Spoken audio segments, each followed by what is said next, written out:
That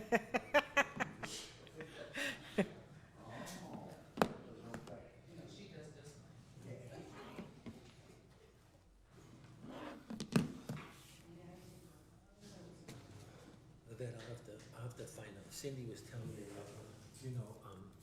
it was Alea's first day of school yesterday. She really liked it, this and that. But she was talking to one of her friends, I can't think of who it was. And the kid got in the car and told the mother, I'm not doing that again. Second day. All right, we're going to start. I'd like to welcome everyone to our Community Development, Economic Development Committee meeting, Parks and Recreation. If Ashley, we could give us the roll call. Mrs. DeGiacomo? Here. Mrs. Mills? Here. Ms. Holman? Present. Mr. Timonier? Here.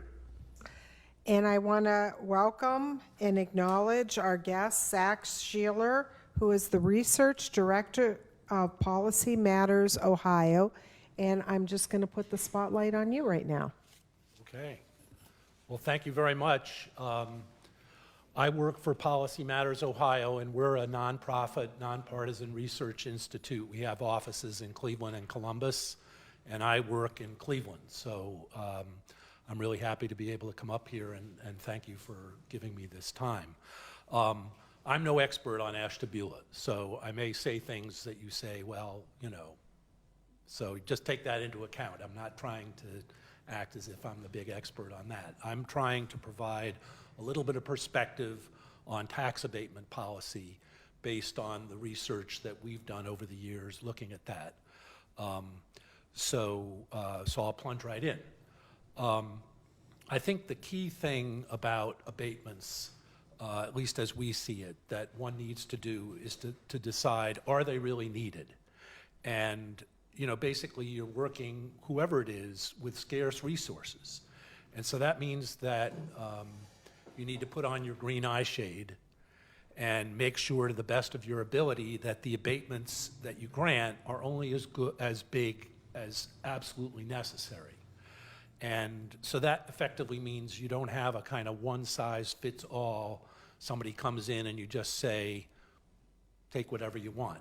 You want to look at it and analyze it as best you can. I think, one of the main reasons for that is that when you provide abatements to people who don't need them, or to a greater amount than's actually required to get investment, there's a loss involved. So, it's one of the things that I think is kind of screwy about Ohio, actually, is that the schools are the main ones that get the property tax, or the county or all the other agencies and that get property tax, whereas the city usually is not very dependent on the property tax, and yet it's the city that's granting the abatement. And so I think that creates a kind of an odd incentive, and that's state law. That's not something you're going to work within that, because that's what it is. But because cities are so dependent on the income tax, granting property tax abatements may not be it may be a lot easier than if you were the one losing the money. And so the fact is, though, that the schools especially generally get 60 or more % of the property tax. And so when you abate it, unless it's development that would not take place without that abatement, the schools in particular are going to be affected. There's also the issue, and this has come up in Cleveland a good bit, of fairness to the other taxpayers.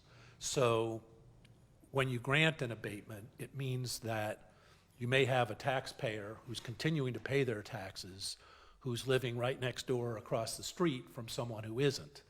And while that may be useful because it may mean that you can, get development that you wouldn't otherwise get, it does over time mean that some of those taxpayers who are continuing to pay may feel, well, how come my neighbor isn't paying and I am? And so it can, I think, reduce support for local government, the schools, whatever, because taxpayers, they look around them at what they see.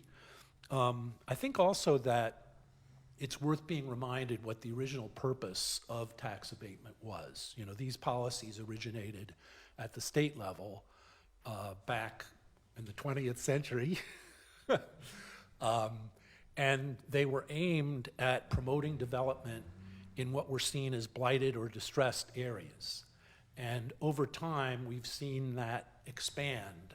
But I think that a really appropriate use of abatement is, in fact, trying to think about that in that way, that, yeah, it can be a useful tool, but it should be directed to places that actually need that kind of development, not to just anywhere. And I think the state restrictions on that have been eased over the years. So, you know, something like the Enterprise Zone program is now practically anywhere in your state, you can now be an enterprise zone. And I think when that program originated, that wasn't really the case. And similarly with the other programs. So what can you do, I think, to make tax abatement accountable or more accountable? I think the first thing is to adopt what's called a but-for policy. And this is something that the state does when it's granting tax incentives. There's a major state program called the Job Creation Tax Credit that you may know of. That's one of the major state programs when they're trying to attract industry or expansions. And they have this but-for policy, which basically means, would the development take place but for the incentive? And so, you know, this is very hard to enforce because how do you really know? But there should be some backing provided by whoever it is who's seeking the incentive to show why it is that this development would not take place but for the incentive that's being granted.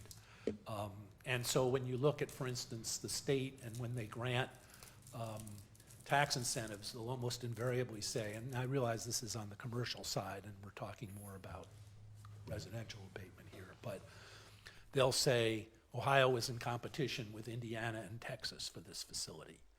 And so at least you'll have some assurance that we didn't just give away the store. So that's one thing that I think can be done. I think that the financial impact on the schools in particular need to be considered. So for instance, Cleveland has exempted school districts from many of their larger abatements. In Columbus, they have a residential tax abatement program where after a certain period of time, the abatement will not continue in full for the school. So in effect, the owner of the property will start paying the school taxes or a portion of them even when the rest of the property is abated. And I think that's because people recognize the importance of schools and having the revenue to support school operations. Another way to look at it is to consider what is the size and length of the abatement. And my understanding is that you typically grant 75% abatements. And there is, you know, all kinds of research that's been done, and all different places have different amounts that they offer. So like I have a listing here of just a few of them. This was a study done in Cleveland where they looked at some of the other cities and what they do. So like Lakewood has a 5-year term for their abatements. Cleveland Heights gives 5 to 15 years, but varies between 25 and 100%. And you know, other cities have differing amounts. And I think that that's a useful policy because it gives you some flexibility to say, hey, you know, we can give you an abatement, but maybe it shouldn't be the maximum amount. Maybe instead of 10 years, it should be 5, or maybe, and that would be enough to get the development that you want. So a number of cities in the past few years have adopted standards for residential tax abatement. And I think this is partly because, particularly in the larger cities that have seen a certain amount of development, they realize that there are certain areas that are more in need of development than others. And so we shouldn't just grant full abatement with no restrictions everywhere. We should be more considered about having different standards depending on what part of town we're talking about. In Columbus, They did a study back in 2016, 2017 on the effectiveness of their subsidy programs, their real estate property and tax abatements. And this was their CRA program, so I mean, it's similar to, I think, what you use here in Ashtabula. And based on the results of that, they revised their policies so that they encourage the development of affordable housing. And they said that depending again on where in town it was, that had to be included, a certain amount of that. And then they had to define what's considered affordable housing, which you have to do. And they set up a whole kind of gradations of, okay, we're gonna say you have to set aside X many units if you're building, 10 units, you've got to have 2 units or whatever that are seen as affordable.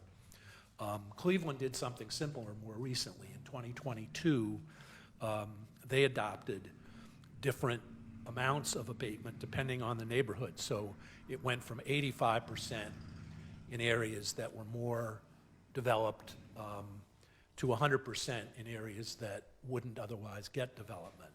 And they capped it. They said if you're building a house that's worth more than $350,000, we're not going to give you abatement, or we'll only give it to you on that amount. And all of these things obviously are dependent on your community. You're not going to adopt Cleveland's standard. That's a different place. But I think that it provides ideas for how do you adapt that or consider it when you're making your own policy. So in Cleveland, they also they have what are called green building standards. So they demand that the new housing be built in a way that is going to have the least negative environmental impact, or it'll have the most, when they look at their electricity bill, it won't be as great because it'll be built in a way that's better that way.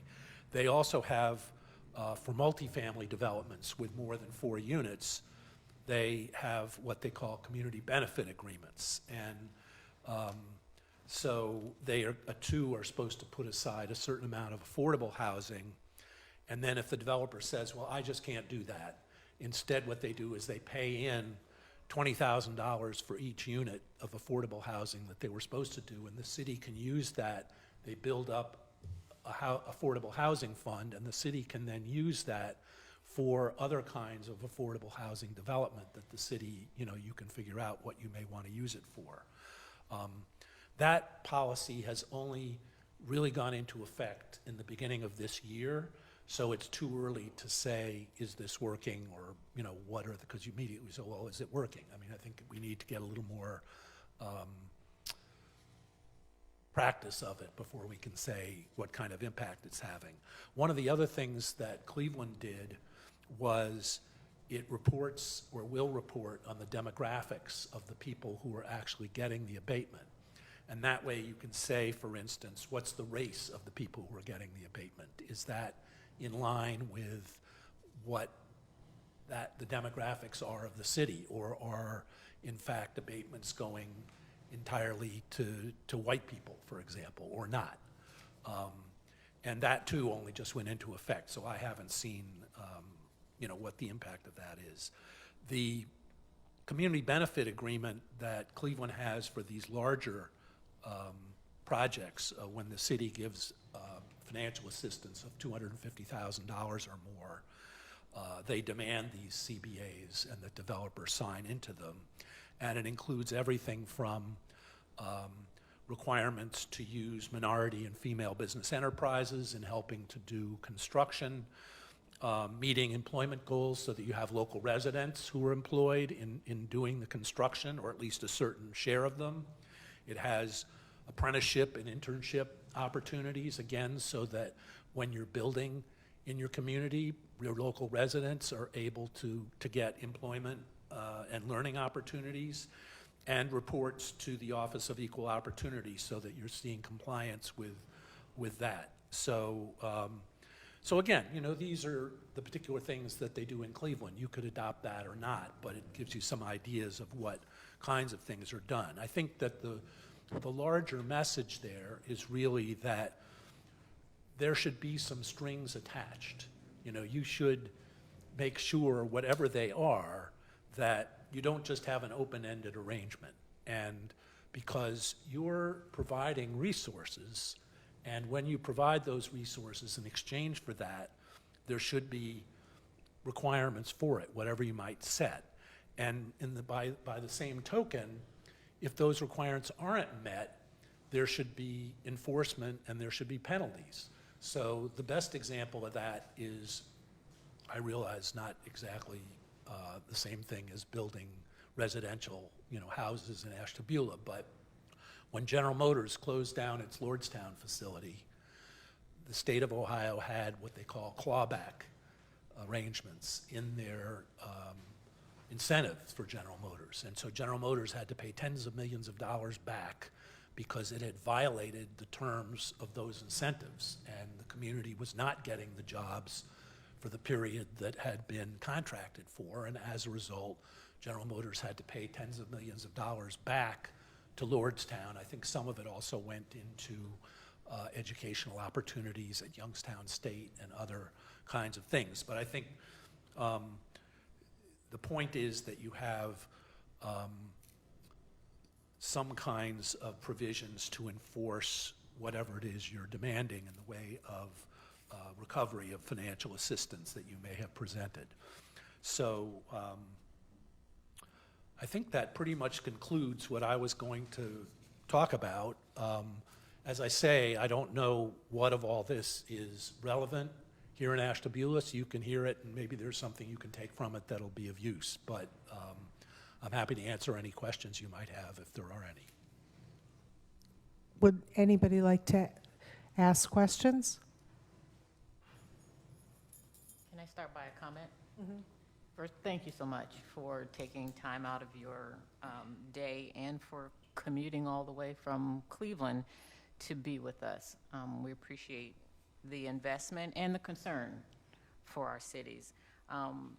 Your comments were very thoughtful, and I do think it opens, I hope it, for me at least, it opened my eyes to the different ways that we could look at tax abatements. You touched on the impact it could have on our community services in around here in Ashtabula, our education, our employment. I do think it also touches on equity issues and social justice issues as well. But I really appreciate the fact that you continue to say, well, this is the way we do it in Cleveland, but it doesn't necessarily mean that you have to do it that way in Ashtabula. Sure. So it provides us some opportunities and some thoughts to say, okay, we can model it, or we could even think about modifying or adjusting it so that it meets our community needs. So for all of that, thank you very much. Can I make one other comment? I'm sorry, I didn't think to include this, and I should have. You may know that in Columbus, the property tax, not just this issue, but the property tax in general, has been getting a lot of attention because of the extent to which some people are experiencing increases in taxes. And I guess two things about that. There's a joint legislative committee with members from both the Ohio State Senate and the House who have been meeting, well, they met a whole number of times all last spring and early summer to try and look at should some changes be made to the overall property tax system. And one of the issues that they have been considering is this issue of tax abatement. And I think one of the things that I found, I watched or attended all of the meetings of that group, which you can watch. I mean, it's all on the Ohio Channel has it archived if you should be. It's a lot to watch, so I'm not recommending it.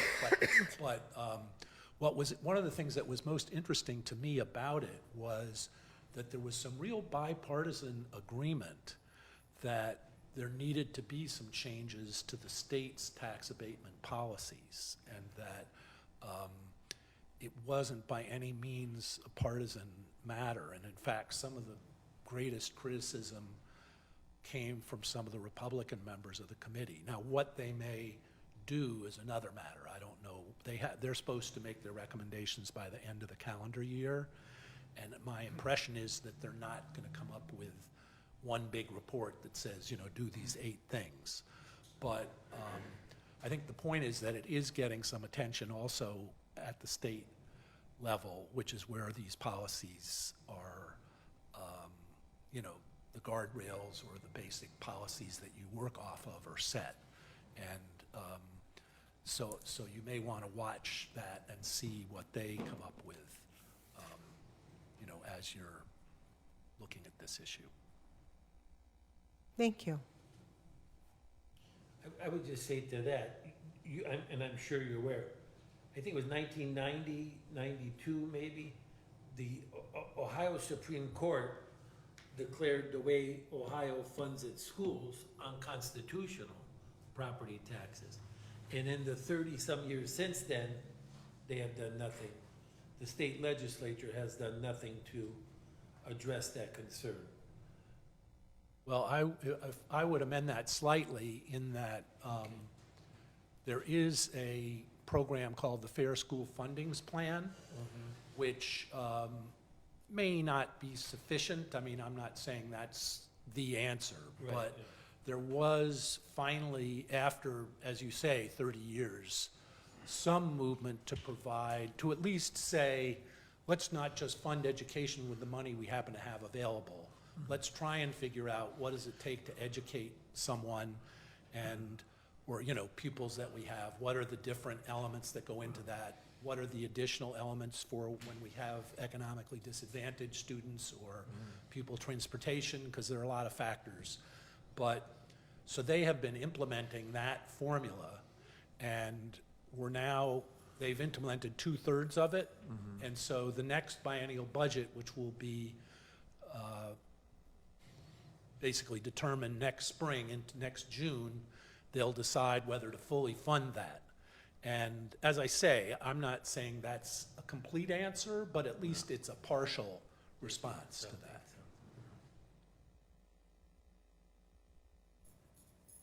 Any other questions? Sure. Yeah. Can you go up to the, otherwise Ashley can't get it. Okay, I'm Chip Goodell. I'm on the Planning Commission here in the city. And a couple questions for you on, I agree with the idea of there should be requirements to get tax abatements here. And we've had several, mostly for housing here, that I'm interested in here in town. And it seems like some of the houses, they get built and they're in the harbor area, which is, the touristy area of our part of town. And they get purchased and they turn into Airbnbs or vacation homes. Does the state permit you to say, well, you can have an abatement, but you have to occupy the house? Is that like a legal thing you can do to say, does it have to be occupied by the buyer to get the abatement? Is that something that the state allows, or I'm other not. cities do? Yeah, I'm not a lawyer, so I can't answer that definitively. I would think that you probably could, but I would get legal advice rather than rely on me because, as you may know, there's been a good deal of controversy about, the short-term rental because of, wild parties and, various things happening there that aren't what the community wants. And so there are local ordinances about short-term rentals, including taxation of them, but also creating various kinds of guidelines for them. And I can't remember now if that includes, I think there are some that relate to, how long can someone stay? But anyway, I'm sorry I can't be more definitive. I guess my question is more, have other cities done this? Yeah, I mean, there. If you're going to get the abatement, we want you to live there because, the idea is we aren't getting as a city the real estate tax. Right. We're getting hopefully the income tax because somebody lives there and then Right. it works. But if it's becoming a retirement home or something, then, maybe we're not getting the benefit out of that abatement that we've got these new. I mean, I certainly know that cities have, Ohio cities have passed their own ordinances that regulate the use of properties for short-term rentals and tax them. What their specific, guidelines are as related to occupancy, I can't say that I know. Okay, thank you, appreciate it.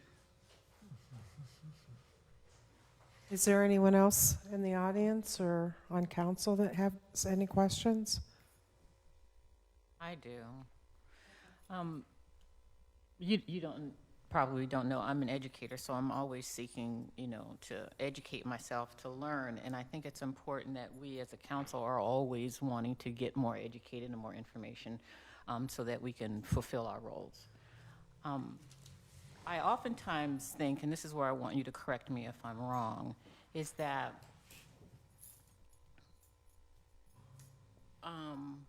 our community services to some extent rely on these taxes that we're abating.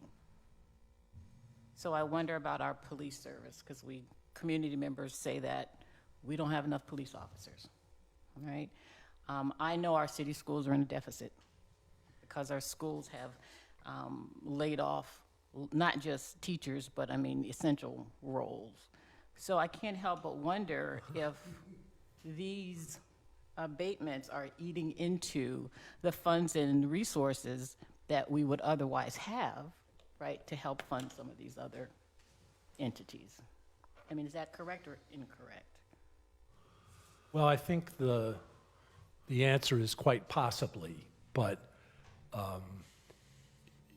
you know, the question is, would this development have occurred anyway? And, you know, I think there have been numerous studies about tax abatement, and what they often find is that there's only a certain element, and actually usually the smaller part of it, that wouldn't happen without the abatement. And so I think the reason I say quite possibly is that in most likelihood, some of that development would have happened, in which case you would have gotten that tax revenue and you're losing it because that's tax revenue you otherwise would have received and you're not getting it.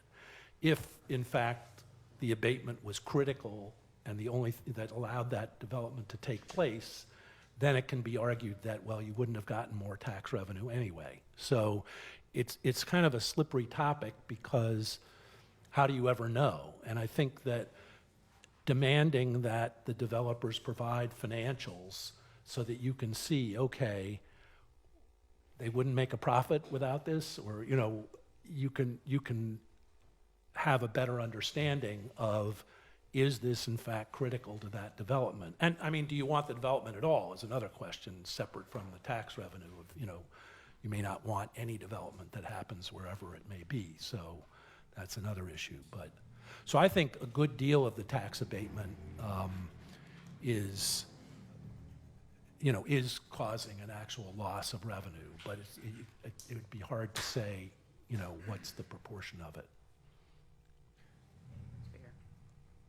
Madam Chair, can I make a couple comments based on the revenue part? If you remember a couple meetings back when we were in the other building, I did, and I apologize, I didn't know what your topic was today, or I would have been better prepared to answer some of these questions. If you remember, when I presented that information at the time, I think a total for the year was $30,000 for the abatements that we had out there. So maybe half of a police officer, actually less than half of a police officer that would go towards. You know, we're in a situation here, and I somewhat disagree that we're losing money because I view this in a different way. The asset is going on the property.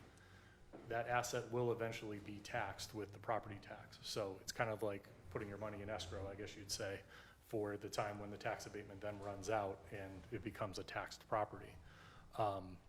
Developers don't make money on these tax abatements. It goes towards the future owner of the property. If in the case of residential, where we've had the developers who build these houses and then sell them off, it's an incentive to get people to move here because of, and it's an incentive for them to sell the house, definitely. It's a perk for them, but they're not seeing any financial relief by having the tax abatement. It's the future owner of that property that's getting the financial relief. We do have tax abatement that's available throughout the community. We don't discriminate based on the location. Anyone can get a tax abatement, and we encourage that. It just so happens that where the development has been recently has been in our harbor area. We do have some things coming up that are going to be extremely important to the county land bank and to future owners that are going to be in some of our more distressed neighborhoods where we intend to build residential housing if this program comes to fruition. When you mentioned Cleveland, Cleveland's a little bit different animal. If you know anything, I've been involved with our county land bank since its inception, where our staff helped write that legislation to get it started here in the county, but, so very familiar with the Cuyahoga County Land Bank. And in Cleveland, when you look at the incentives that developers get to build in Cleveland, they don't need any tax abatement. They're pretty much getting land for free. They're getting programs from the federal and state government to build these properties. So their cost to build the properties with the incentives they get back is next to nil. So tax abatement, no, is not that important, and the city can fluctuate a little bit differently.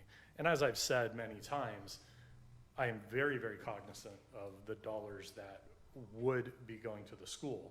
And I'm cognizant on the fact that, yes, they're not getting it now. They're not losing any money because the same amount of taxes is being paid today as it will be paid tomorrow. But when that tax abatement runs out, they're gonna get a windfall.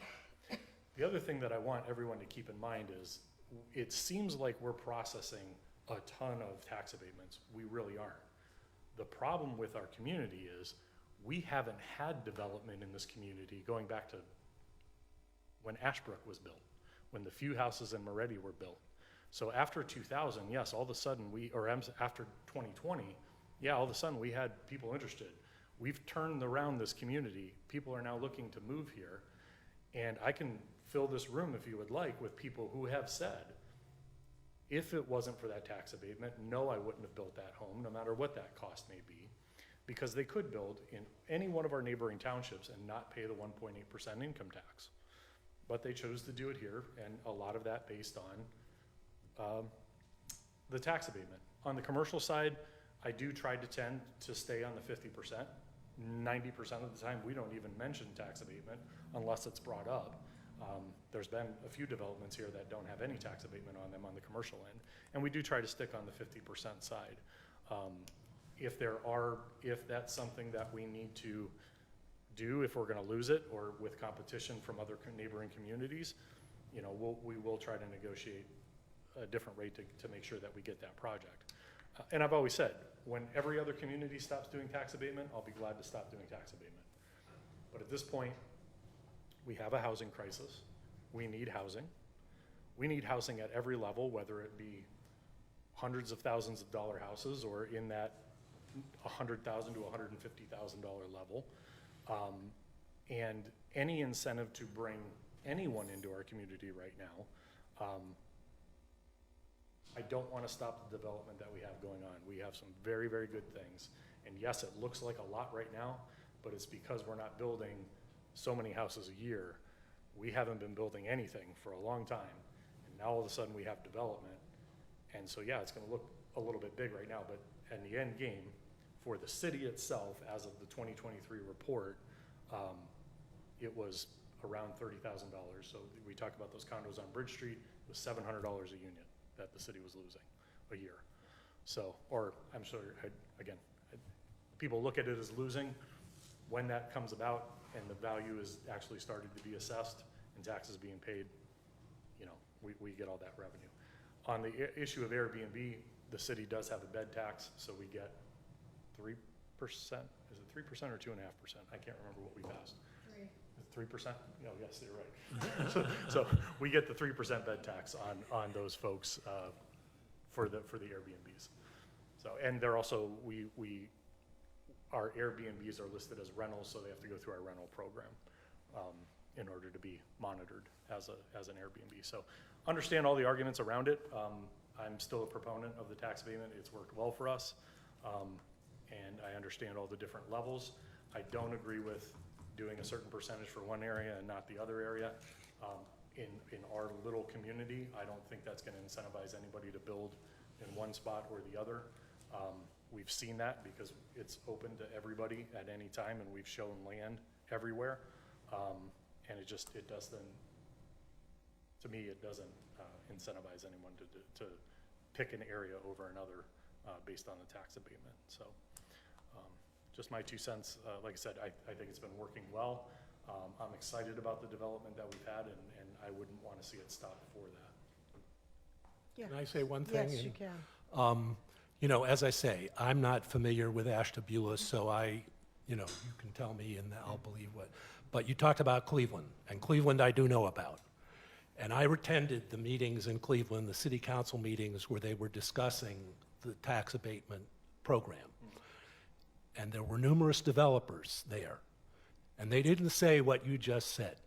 They all said, we wouldn't develop without this. And in fact, they watered down what Cleveland would have otherwise done because of that developer opposition. So what does that tell you? The developers were lying. You know, the fact is that you can't just take their word for it, because here you're telling us that none of this was needed, right? Well, they told us it was needed. So, well, let me finish. Oh, sorry. Yeah. So I think that what this shows you is that you can't just take the developer's word for it. That is the main message that I have here. And I understand, you know, believe it or not, even though Cleveland from Ashtabula may seem like it's a big city, we hear the exact same stuff in Cleveland. No development without abatement. Well, we know damn well what's happened in Cleveland. We've seen all kinds of areas where there's been a lot of development. And the idea that they needed that abatement, I agree with you, they didn't. And yet they all argued that we couldn't change the abatement program because, my God, they'd all go out of business. So just be careful with just assuming that with what the developers tell you is, you know, they're in it for themselves. They're not in it. You know, some of them may be local people who want to see the city advance, and so I'm not saying every developer is a liar, but they're in it because they want to make money. And that's not the same objective that the city has. So I think the city needs to have a different mentality than the developer does. That's my position. So I would only say when you speak of developer, I would quantify that as a person that's going to own a property, rent out that property to either on a commercial level or maybe, you know, first floor is commercial and the upper floors are residential, but that developer is going to own that property, be responsible for that property tax. The development that we've seen here is not that. It's developers that are purchasing property, building the units, and then selling them, so that developer itself is not getting the incentive to do that. It is an incentive for the buyer, and it does help them market the property and sell the property, but, you know, to that extent, it's still a vote of council whether or not that property gets a tax abatement. So a real estate agent could go out there and say, yes, you can build on this land, and you have the potential for a tax abatement, and they're taking a risk because we don't do our tax abatement until after the structure is built. We've looked at different ways that maybe we should do that on the front end, and just so the person knows, that might quantify more for us whether or not they would build here or not. But, you know, sometimes if they've already purchased the property, it's a little bit too late to do anything there. So I should quantify my comment about developers that we really haven't had developers here doing this. This has been a local grassroots thing of people building these properties and then selling them, not people that are owning them for the long haul to rent to people or do that type of development with. So on the side that I was speaking of in Cleveland, where there are flipping these houses to the land bank itself, maybe building them and then selling them a lot of times at a huge, if you look at the financials of Cuyahoga Land Bank, I don't know if they very rarely make money on a house they sell. Between the demo costs that they had to take down a bladed house, to construct a house, the incentives they put into it, and to make sure that's at an affordable level to sell back to people. It's a message that we've brought back to our land bank to say we need to start putting more money into these and know that we're going to lose it in order to get good housing for some of the residents here. So, you know, those are some of the things that we look at when we talk tax abatement. The other thing we have to, that I'm mindful when we talk tax abatement too, is sometimes, and especially as the economy goes and as we start to build these affordable houses where there's incentive in there that the county auditor might value the house at $250,000, but the person purchased it for $130,000. And now, after that tax abatement is done, they're being taxed at a value here. Can they afford, after the tax abatement runs out, to continue to pay those taxes and the mortgage on top of it? So those are all things that we're kind of mindful on, trying to make sure there's financial literacy involved with any of these homes that we potentially might sell in the programs we put together. So there's a lot that goes into it. When we talk about those that maybe don't necessarily need the tax abatement to build, You know, my only comment to that would be, how many times do we hear in this community there's no money? How many times do we hear in this community that people don't have this, or they don't have the means to do that? Well, now we have some people here that are looking to move into our area, that recognize the assets we have, or that have bettered themselves through the years of living in Ashtabula. I don't see why we should treat them any different than anyone else that would like to invest here. That's just my philosophy on it. Yes, sir. You go to the podium. Right, I heard these.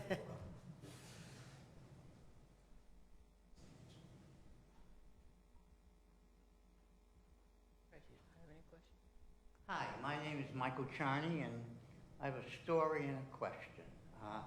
I taught in Cleveland schools for over 30 years, and about 25 years ago, there was a financial crisis. There were many financial crises in the Cleveland schools, and I remember as a teacher union official having to hug a lot of people being laid off. So many people got laid off. And in Cleveland at that time, many of the large office buildings were given tax abatement. So I decided to organize a ballot initiative that would say, very precisely, that tax abatement in the future would have to not take away the money from the schools. You could take away the money from everything else, but, you know, we were teachers. We wanted to make sure. And we put it on the ballot, and we lost because of some political maneuvering at the end. But my question for you is, has the people from the Ashtabula City Schools, whether the superintendent or the board or the financial officers, communicated with you since tax abatement affects them? I was just wondering if they're going to come here, or you've gone there, or, you know, to get their 2 cents on what it all means for their fund. And I know the Ashtabula City Schools are in, without using a real bad word, not in good financial shape. So, okay. Thank you. So anytime that there's commercial tax abatement, we do notify the city schools of a commercial tax abatement. Do they respond? They actually have a vote if it's over 50%. Oh, Yes. state law or something? Yes, yes, Okay. that is in, and actually, I think that might be changing. I think they're, anything up to 75%, they would actually get a vote. So we're watching that, because I think that might change where they'll have a little bit more say on the commercial end of it. On the residential, no, they don't. We notify them that a tax abatement is coming up, but they don't have a vote. Do they come here and talk to you? We've talked to, I mean, in the past, we've talked about tax abatement before. And obviously, that's going to change with each board and each administration. But kind of as I stated, yes, this development going on now, kind of banking that money for the future. They're still going to get the same kind of income that they've always been getting, but it is a delayed windfall for them. Right. Mhm. Yeah. And I haven't met with this sitting board, so I don't want to speak for them. Yeah, I do have a question and a comment about that. And again, if my thinking is off, I'm open to hearing some feedback about that. On one hand, we give 100% abasement for a number of years, where I believe that we could do any increment of abatement, but for some reason, we always go at 100%. There was a meeting when I specifically asked someone, what would you have accepted if not 100% and still moved forward with your project? And he told me, he didn't tell me, he told all of us, 75%. So if folks have some flexibility of receiving less than a 100%, why don't we incentivize them and do the 75 as opposed to 100 if they're still willing to go forward with the project? On the commercial end, we have negotiated that. On the residential end, I don't recall ever seeing an application where they asked for less than 100%. And Mr. Timonier, I'm not directing these questions at you. I hope you realize that. I make the recommendations to council as far as the. And we so- all here at council have a say in whether or not You we absolutely approve them. do. So that's why I'm saying this is not just about you, this is us as a body and our mindfulness or thoughtfulness about how we use tax abatements in the city. So this is not directed towards you. My other comment is the way I understand it, and again, I'm open to correction, is if we have folks who have the means to move forward with projects, and we still give them 100%, even if they ask it, they could ask for 100%, but that doesn't necessarily mean we have to grant it. And then when we approve 100% for people who already have the means to pay, and then, for example, the schools go back and ask for a tax levy for funds, it seems to me there's an offset here. So people who have means, we aren't requiring them to pay, but we take that tax burden and we spread it out in a community for other folks to pay who have less means than those people who ask for the application, if that makes sense. Does it make sense to people?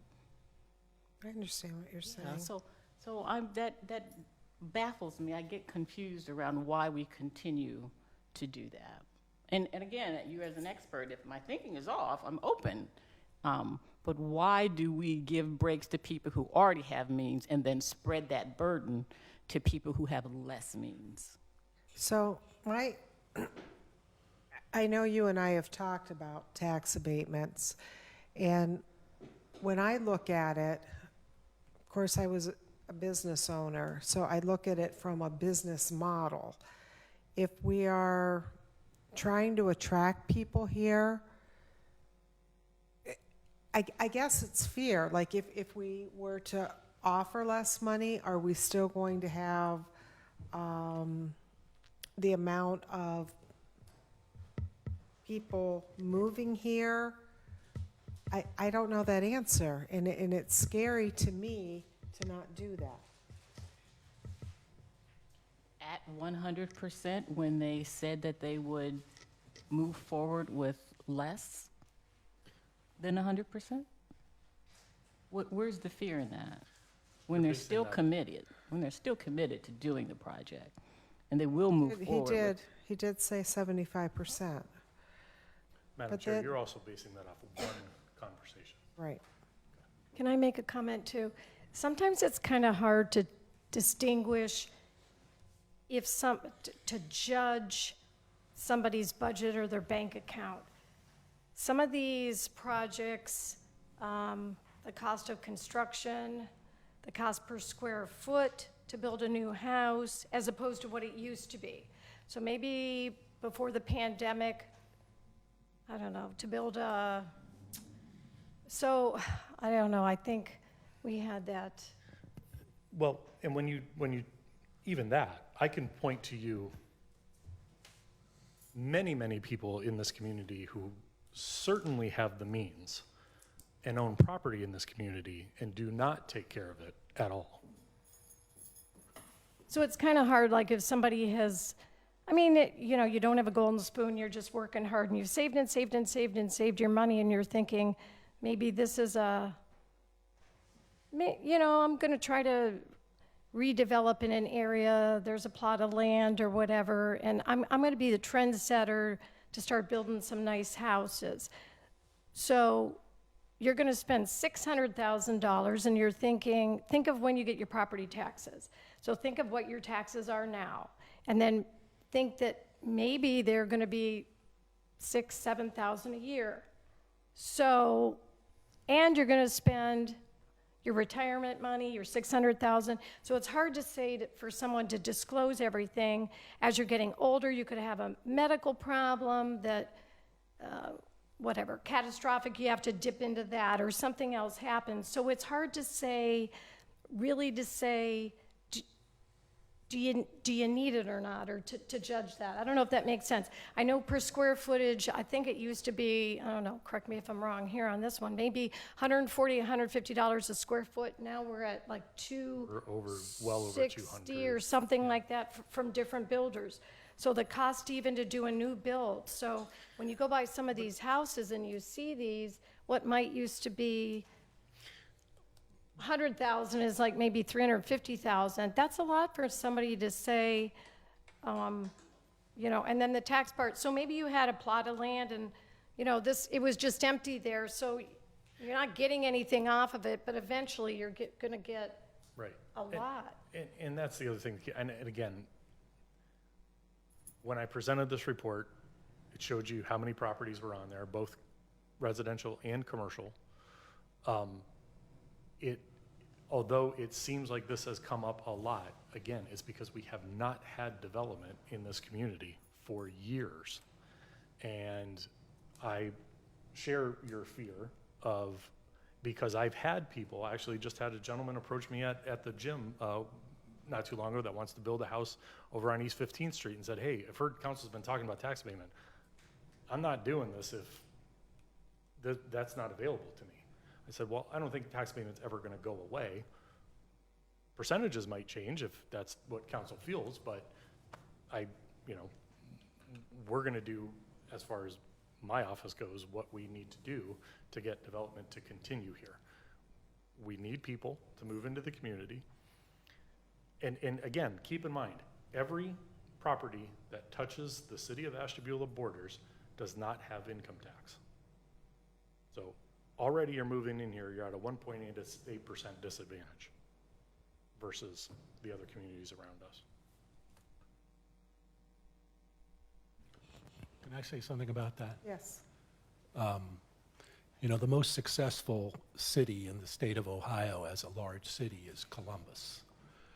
Columbus has an income tax that's about as high as any income tax in the state. And there are numerous communities that don't have income taxes as high, and yet it's been an incredibly successful city. Now, I'm not saying Ashtabula is Columbus, but the notion that the amount of income tax that you have is directly proportional to your success as a city is really not accurate. But at the same token, Columbus has a lot of commuters. So they're still paying the income tax in Columbus, but they live elsewhere. Well, we can get into a whole argument about remote work and whatnot. Well, and again, too, you know. I wish I knew what your topic was today so that I could have been more prepared. For whatever means that was done, we can keep it at that. Yep. I just thought of this during the discussion here. It's a procedural question on residential abatements, because I've actually looked at that Cleveland plan you mentioned in there that they just redid in 2022. And my understanding is in Cleveland, when you're going to get a residential abatement, they have the green building requirements and all that income in the neighborhoods and all that thing that they set up there. But the way the procedure works is you build your house, and then it goes down to the county auditors, and they reassess what it was valued before, and then they get the new value. They say it's increased X number of dollars, and that's the chunk that we're going to abate. That's my understanding. That's right. And then they can say, okay, you can then look at that chunk that you're going to abate, say that equals to X number of hundreds or thousands of dollars of tax that's getting abated.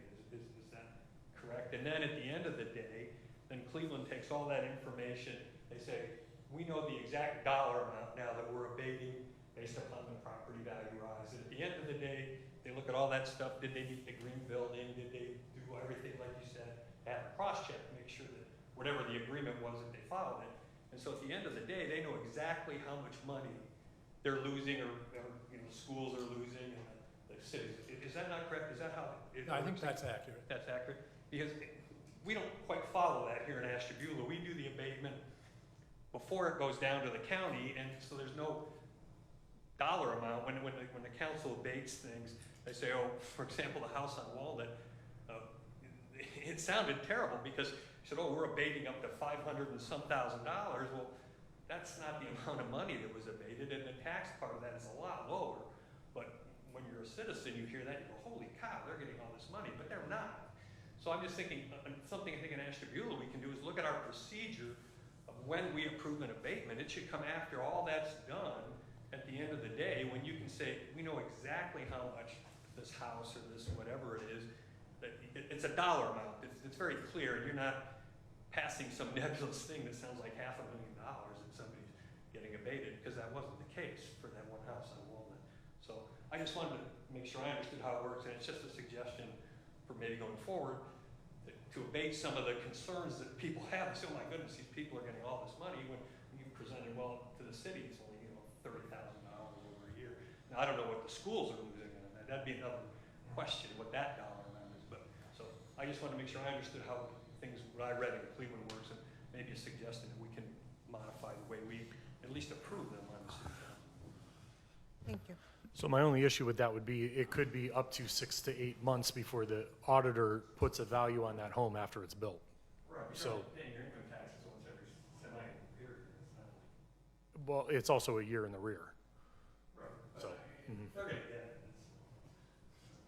But for a homeowner to make that type of investment to build a house, to not know whether or not they're going to get a tax abatement is a little, Doing it after the fact anyway. He already that's true, you're right, If you could have said no, what's he gonna do? you're right. Okay, so we're going to move on, only because it's 6:25 and we have other things to cover. Can I make a comment, though? Yes. Yes. Again, thank you. And I'm hoping that we have guest speakers who know more than we know about these issues. I hope that we're all learning together. Sure. It is my intent that, and again, this is not directed toward anyone, that we're not a council that just simply rubber stamps without really knowing what we're approving and the impact that it has. So I'm hoping that it's raising our own level of awareness so that we can be more thoughtful and mindful about the decisions that we make and the impact it's going to have on the city Thank and you. our schools. Thank you. Thank you. And thank you very, very much. I did learn a lot from you, and I do appreciate you coming. Well, thank you. Maybe I can be here again sometime. Thanks.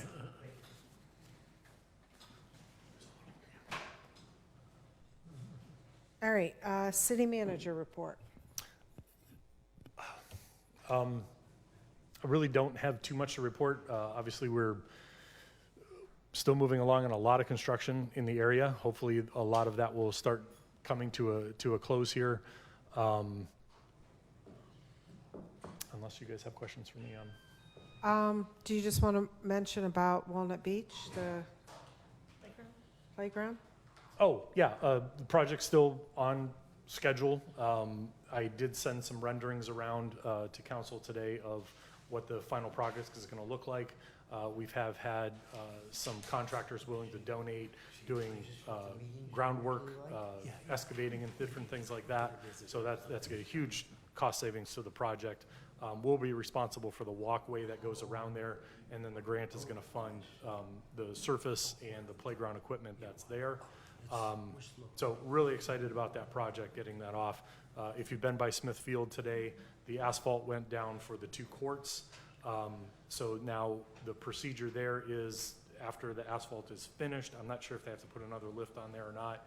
I'm not sure what they were able to get done. Fencing will go around those courts. The asphalt has to sit for 30 days before they're able to come in and do the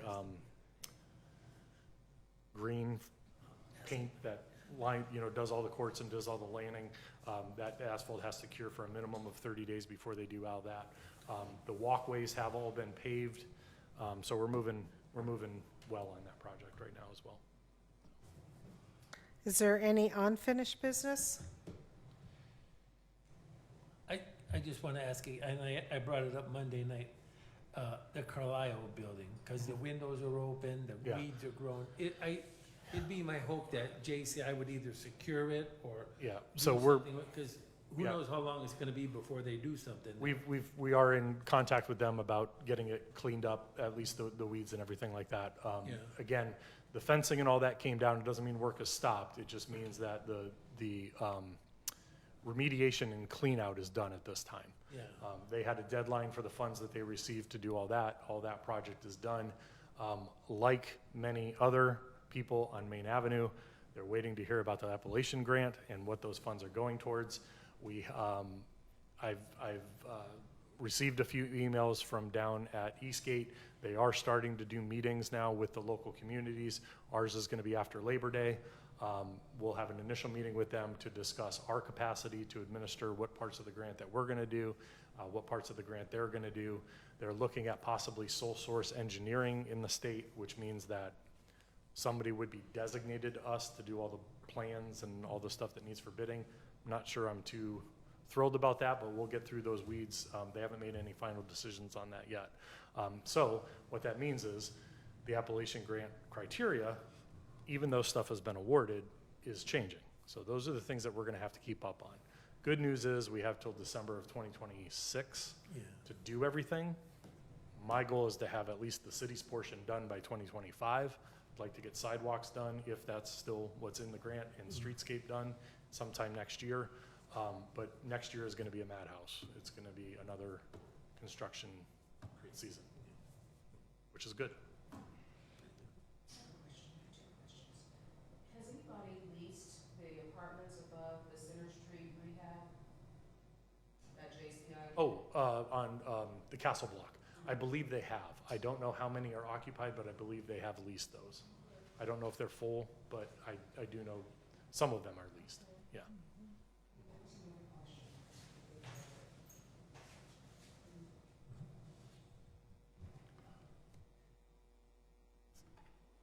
Go ahead.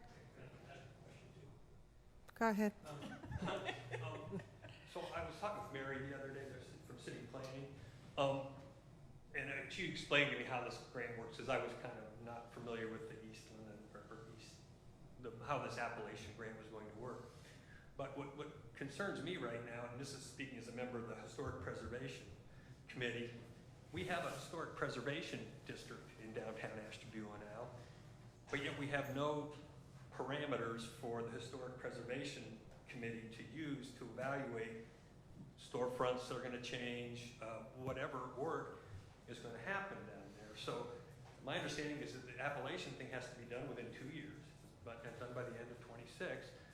So I talked to Mary. I said, I'm willing to work with whoever to set up. We need to develop some guidelines for the downtown historic district, because all of a sudden we're going to have work down there, and the Historic Preservation Commission is going to have these things submitted to it to say, do you approve this? And we're not going to have, because they don't have to be the same as what's in the harbor. It can be different based upon a different historic district. So I see this as something we need to move on to get some things in place, so when this construction starts happening, we can fairly work with the owners downtown to approve, to evaluate what's going to go on in the historic district there. I want to answer that question, only because I used to be a downtown merchant. So my understanding is that the downtown being designated that way was to open up, it was the handy-dandy combination to money if we were using grant money. But it did not give permission for the historic board to say, yes, you can do this, and no, you can't do that. Only if, am I wrong? Yes. Okay. Yeah. However, and as Mary mentioned to Mr. Goodell, we have reached out to SHPO to ask them for some very basic guidelines, because I will not allow the downtown to be stalled for approvals like that in some of the cases that we've had. And we'll make the guidelines in a sense where, looking at them, the business owner, building owner will know exactly what they need to do, so that hopefully we'll stay within those guidelines very easily and be able to get these projects done quickly. We're all going to be scrambling for the same contractors, and I'm extremely nervous for if, and again, this is an if. We don't know yet if facades or what type of work in facades has been approved. Right. So once we get all those details, we'll keep diving into this, but we have reached out to SHPO, which is the State Historic Preservation Commission, for some very, very basic guidelines for downtown. Okay. I was wrong. Can I ask a question? Sure. What's the, from here to here, what do they consider historical? Do they have from, The historic district only goes to North Park and the tracks. North Park, the tracks, and then goes over to Center Street where the Castle Block is. I asked Mary for a map of this, because I wondered that same thing too. Roughly from the post office building to the hotel. Main Okay. Street. And there's a little bit where the park, Cornelius Park is part of it, and I don't have the map with me, but roughly that section of downtown. So my understanding, this grant also goes to the parks outside the historic district too. It's not just Correct. that chunk of Main Street there. Yeah. It goes all the way down I'm here. just educating myself this week on this. like, way down by the chalk box? Yes, it on goes the- all the way down. Yeah. Yes. And all the way down to this end, Okay, including the park. we're at 6:35. So, I guess, do we have other stuff on your agenda? No, not unless anybody, So you got 25 minutes to get down to the last bands on the beach, Does this young man, which is tonight. you have something you want to add? No, I just wanted to attend the meeting. My name is Blake. I emailed a couple of y'all, all of y'all. I'm very anxious to try and get on the Parks and Recreation Board. I'm younger. I'm a homeowner in the city. I live on the corner of 16th and Union in the harbor. And I'm actually, I'll go up, but I did have a question I was curious about, and I don't mean this in any way negatively, but I want to understand, why was the football field tore down, and why are houses going there instead of keeping it as a park? So I can answer that. So that was never city-owned property. That was owned by a group of people. They always looked for development there.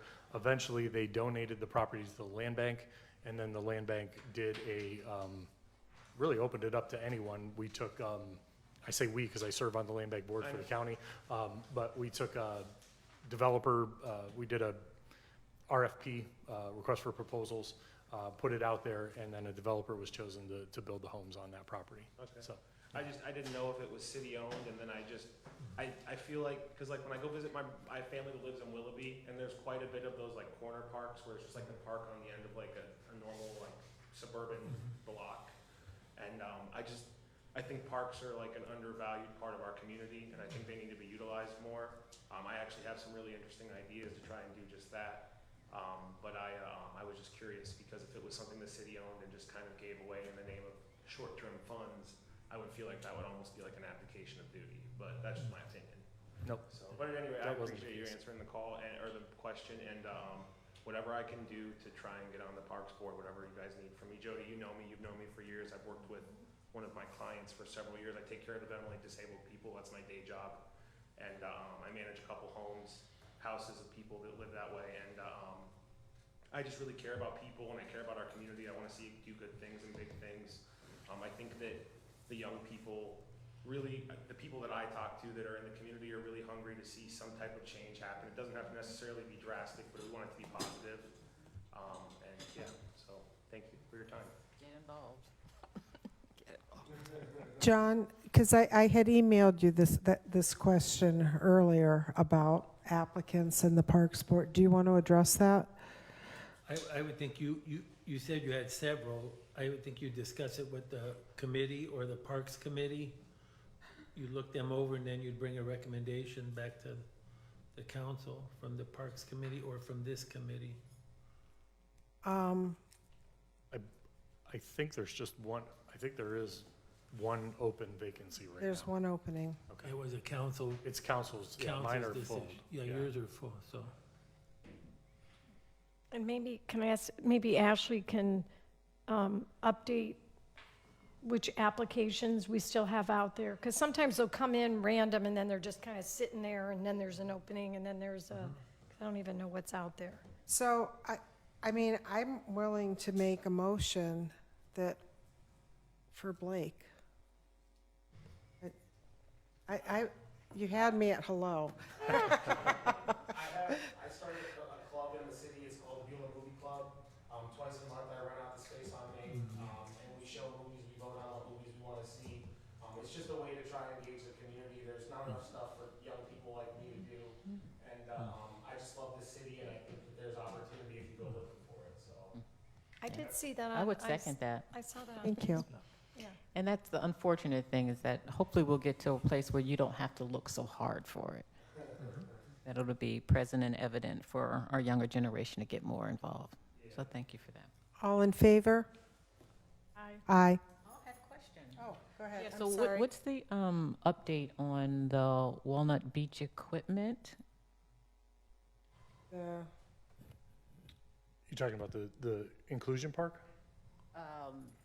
No, but yes, I'm interested in that. But we were going to get safety equipment for folks after the last that presenter. Yeah. The lifeguard. Thank you for asking that. So both can be addressed, please. Well, lifeguards actually end their duty. I think we're on, but I think we're only on weekends, this weekend and next weekend, and then the lifeguards are off duty. We had a presentation from a company. Most people have talked about the flag system. Two of the counselors attended that meeting. It was a good meeting. We did get the initial quote, not as cost effective as I thought it was going to be, but I think there's still potential with it. So we're still evaluating those systems with that company and the staff of what we can do there. As far as those life rings, it's probably going to be something that we do next year onto the beach because the season's over with at this point. But incorporated with that system that we talked about are some of those safety or life-saving measures as well. Yeah. So you had your vote, so just have Ashley put it on the agenda for our next meeting, the appointment of this gentleman to the Parks Board. The next city council meeting, is that what, or the next parks meeting? No, No, city council. City Council on September 3rd. It'll be a This committee Tuesday. will recommend you be appointed, and then the council will vote on it and approve you And then Ashley, Ms. Bell, Tuesday the 3rd. It's on Tuesday can because you of tell Labor Day. him when the Parks and Rec meetings are? They're the, So the next one's going to be September 10th because city council is meeting when they would be meeting. So your first meeting would be September 10th. Is that here? Or is it back there? It's in this building. It's in this building. 4:30. Is it 4:30? That's the last email I got. So you would have to recommend it. Yeah. If he's appointed, then they'll let him know. Yeah, we'll let you know. We'll make sure that is right. September 10th, August. Summer went by too September fast, 3rd. didn't it? It gone. Good. I know. It's getting darker earlier. Okay, does anybody want to say anything? It's 6:41. It's only because Livette's here that I ran a long meeting, because she used to sit through 3-hour meetings with me. we do have a guest, we do have a guest in September. Yes. Yes. Billy Williams from the Goodwill. Yep. May I make a suggestion? Yes. Because the manager, Lynette Hannigan, City of Nashville, Write that down. the manager had noted a couple times that he didn't know what the subject was. And I have looked at agendas before also and just seen names and wondered what the topic is. So it really would be good to put a topic on your agenda to put out to the public and to the administration so they know. Thank you. You're welcome. All right, if that's everything, we're done. Congratulations, Blake. It's okay, I do, when you said, I was been so proud of myself that I've been